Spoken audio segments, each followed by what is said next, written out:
Tapak Bumi, pendekar terakhir Tanah Jawa 32.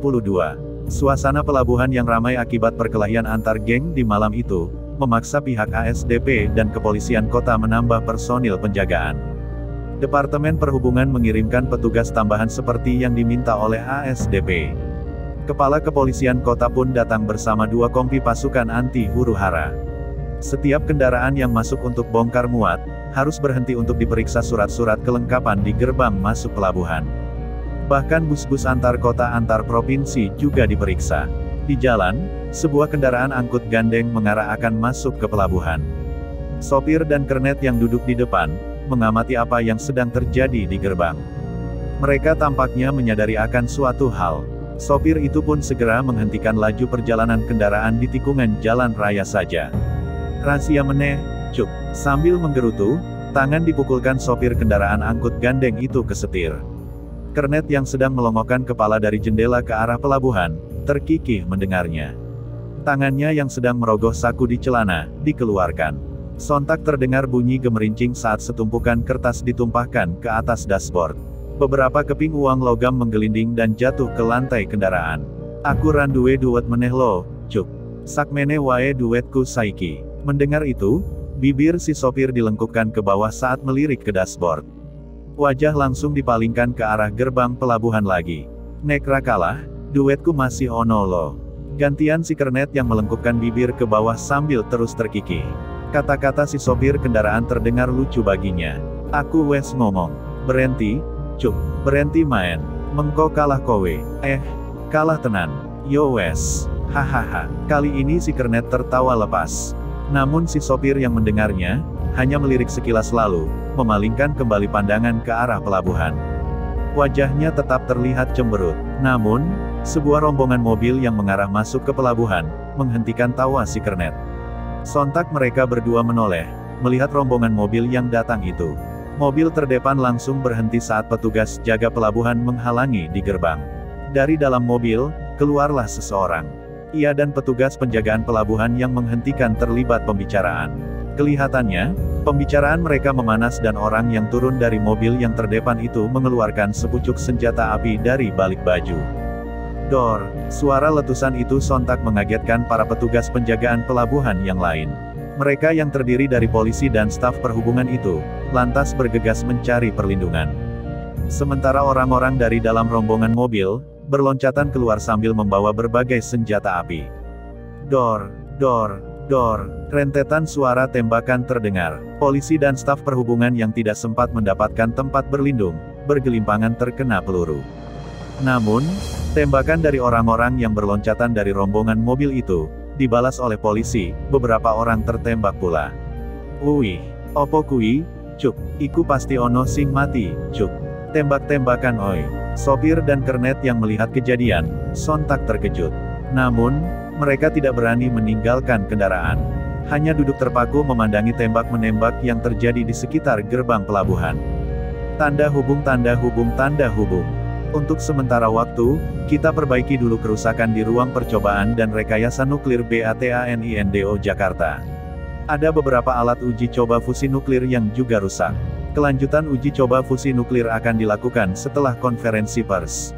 Laporan kejadian untuk kantor kepresidenan belum selesai, tetapi begitu selesai, saya akan antarkan dulu lalu menunggu tanggapan dari Istana Negara dan petunjuk lebih lanjut. Demikian dari BATANINDO. Kepala BATANINDO mengakhiri pembicaraan dan mematikan mikrofon di mejanya.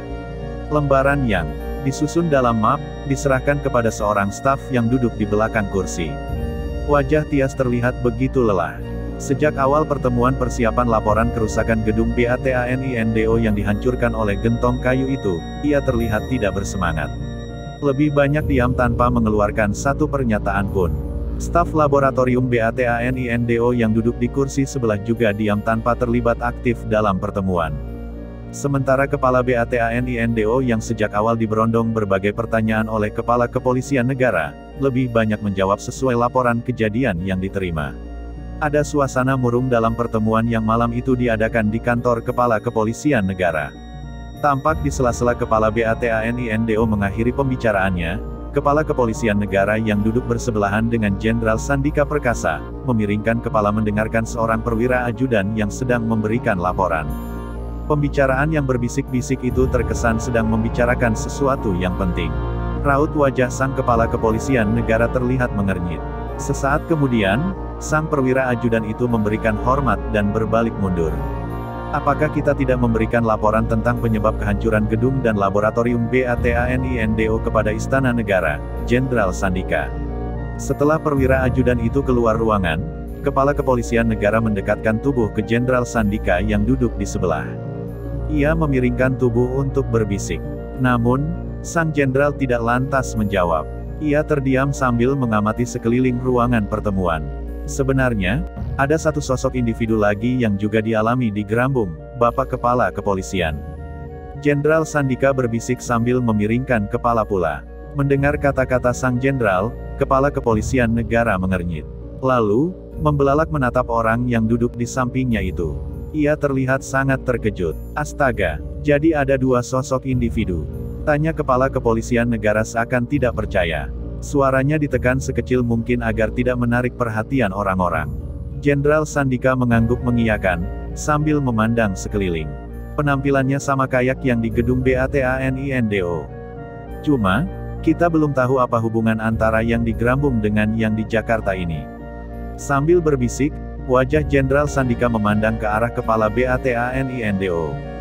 Namun, telunjuk diarahkan ke bawah. Sang Kepala Kepolisian Negara pun langsung mengangguk-anggukkan kepala mendengar itu. Kedua sosok ini tampaknya berilmu tinggi. Terlihat dari aktivitas yang terekam di layar CCTV. Kalau yang di Grambung, masih ada di kompleks instalasi. Sementara yang di sini, hilang, bisik Jenderal Sandika melanjutkan.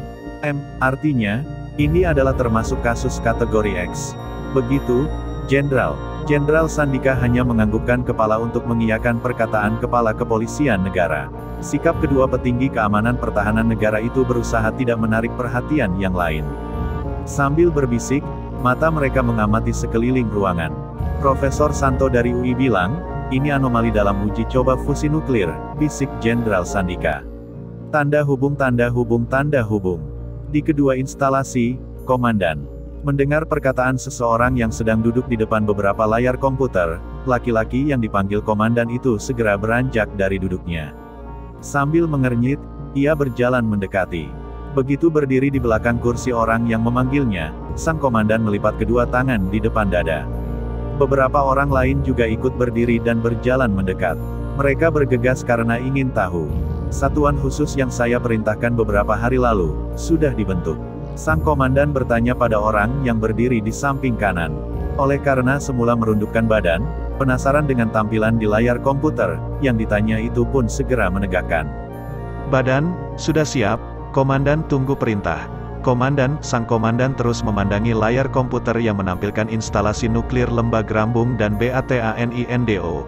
Sambil mengenyit memandangi, ia kelihatan ingin mengatakan sesuatu. Perintahkan unit langsung ke Lembah Grambung dan bawa objek itu, kata sang komandan sambil menunjuk ke layar.